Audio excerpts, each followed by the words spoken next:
સુરતમાં આમ આદમીના કાર્યકરો અને નેતાઓ દ્વારા વિરોધ પ્રદર્શન કરવામાં આવ્યું હતું।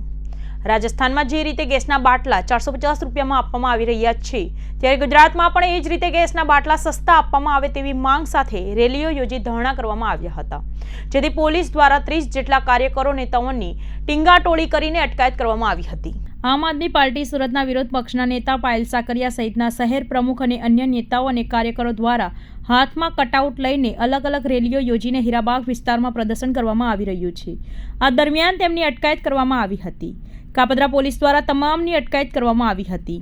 પાલિકાના વિરોધ પક્ષના નેતા પાયલ સાકરિયાએ કહ્યું કે દેશમાં બધે સમાન કાયદા લાગે છે તો લાભ પણ સમાન મળવા જોઈએ। રાજસ્થાન સહિતના રાજ્યોમાં ગેસ સસ્તો અપાય છે તો ગુજરાતમાં કેમ નહીં? સાથે જ મહિલાઓને પણ સમાન કામના સમાન વેતન મળવા જોઈએ। આ સહિતના મુદ્દા સાથે વિરોધ કરવામાં આવ્યો હતો, જેમાં ગુજરાતને અન્યાય થઈ રહ્યો છે।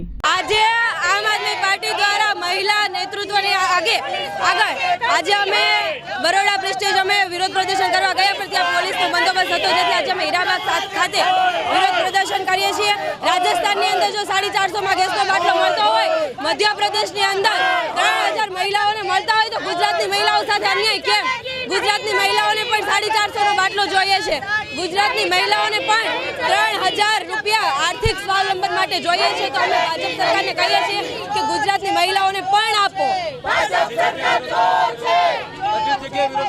જી, આજે આખા ગુજરાતની અંદર અલગ અલગ શહેરોની અંદર આમ આદમી પાર્ટી દ્વારા વિરોધ પ્રદર્શન કરીએ છીએ।